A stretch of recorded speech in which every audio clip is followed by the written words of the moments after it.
Hello friends, welcome back to my channel Faizan classes. राजनीति विज्ञान class 10th में आप सभी का स्वागत है।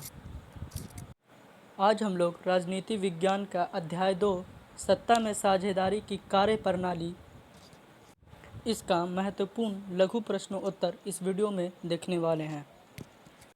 यदि आपने इसके पहले चैप्टर का वीडियो नहीं देखा है तो इसका लिंक जो है वो डिस्क्रिप्शन बॉक्स में दिया हुआ है, आप वहां जा कर के उसे देख सकते हैं।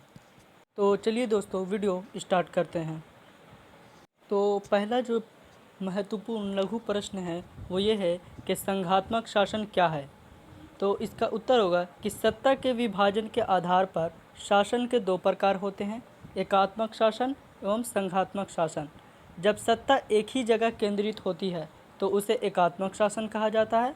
जहां सत्ता का विकेंद्रीकरण कर दिया जाता है, यानी कि सत्ता का केंद्र जो होता है एक जगह न होकर के अन्य जगहों पर होता है, तो वहाँ संघात्मक शासन स्थापित हो जाती है। संघात्मक शासन व्यवस्था में दोहरी सरकार होती है, केंद्र एवं राज्य की सरकार दोनों का अधिकार क्षेत्र विभाजित कर दिया जाता है। तो एकात्मक शासन व्यवस्था जो होता है वहाँ सिर्फ एक केंद्र जो सरकार होती है उसके पास सत्ता की सारी शक्तियाँ होती है। लेकिन जिस देश में संघात्मक शासन व्यवस्था होती है वहाँ दोहरी सरकारें होती हैं। जैसे कि भारत में संघात्मक शासन व्यवस्था है, यहाँ दोहरी सरकारें होती हैं, केंद्र सरकार यानी कि प्रधानमंत्री और राज्य सरकार यानी कि मुख्यमंत्री। लेकिन ब्रिटेन आदि देशों में सिर्फ एक ही सरकार होती है, केंद्र की सरकार। इसलिए ब्रिटेन एक एकात्मक शासन व्यवस्था का उदाहरण है, जबकि भारत एक संघात्मक शासन व्यवस्था का उदाहरण है। अगला प्रश्न देखते हैं कि भारत को गणतंत्र का अर्थ होता है लोकतंत्र, क्यों कहा गया है। ये जो प्रश्न है ये BACB 2012 में यानी बिहार स्कूल एग्जामिनेशन बोर्ड 2012 के क्वेश्चन पेपर में पूछा गया था। तो इसका उत्तर होगा कि प्रस्तावना में भारत को गणतंत्र घोषित किया गया है, यानी कि लोकतंत्र घोषित किया। क्यों? इस बात को स्पष्ट किया गया है कि देश में किसी वंशगत राजा का शासन नहीं होगा, यानी कि जिस तरह से पहले वंशगत राजा का शासन चलता था, यदि आप मुग़ल शासन को ही ले लें तो जिस तरह से इस किसी एक शहंशाह का उसके बाद फिर उसका बेटा राजा बनता था, लेकिन आज़ाद भारत के संविधान में ऐसा नहीं है। यहाँ सिर्फ जनता की मनमानी चलती है, जनता ही अपने प्रतिनिधि को खड़ा करती है और अपनी सरकार बनाती है। संविधान यह व्यवस्था करता है कि देश का शासक राष्ट्रपति होगा, जो जनता द्वारा निश्चित अवधि यानी कि अवधि का अर्थ होता है समय के लिए चुना जाएगा। जो राष्ट्रपति का कार्यकाल होता है वो 5 वर्ष का होता है, कि 5 वर्ष का उसका कार्यकाल निश्चित कर दिया जाता है। तीसरा प्रश्न है, ये भी बड़ा इम्पोर्टेंट प्रश्न है कि दल बदल कानून क्या है। और ये जो है ये 3 साल पूछा गया है, 2012, 15 और 17 में। तो इसका उत्तर होगा कि जब कोई व्यक्ति या जनप्रतिनिधि किसी दल विशेष के चुनाव चिन्ह पर चुनाव लड़े और चुनाव जीत जाने के पश्चात, यानी कि जीत जाने के बाद उस दल को त्याग कर किसी दूसरे दल की सदस्यता ग्रहण कर ले, तो इसे ही दल बदल कानून कहा जाता है। मान लीजिए कि कोई जो व्यक्ति है वो कांग्रेस की तरफ से वोट जीता है, यानी कि कांग्रेस की तरफ से उसको सीट में विजय मिली है, लेकिन वो जो है जीतने के बाद फिर बीजेपी में चला गया, तो इसे ही दल बदल कानून कहा जाता है। यानी कि जीत जाने के बाद जब दूसरे पार्टी में जब व्यक्ति दाखिल हो जाता है तो उसे ही दल बदल कानून कहा जाता है। चौथा प्रश्न है कि परिवारवाद क्या है। तो इसका उत्तर है कि अधिकांश राजनीतिक दल एवं उसके नेता अपने ही परिवार एवं सगे संबंधियों को राजनीतिक में लाने के लिए पर चुनाव के अवसर पर उम्मीदवार बनाते हैं। यही राजनीति में परिवारवाद है।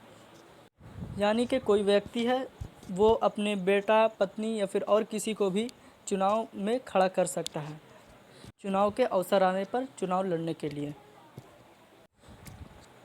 पांचवा सवाल है कि धर्मनिरपेक्ष राज्य से आप क्या समझते हैं। तो इसका उत्तर होगा कि धर्मनिरपेक्ष राज्य किसी भी धर्म को राजकीय या राष्ट्रीय धर्म घोषित नहीं करेगा और न ही किसी धर्म को विशेष दर्जा देगा।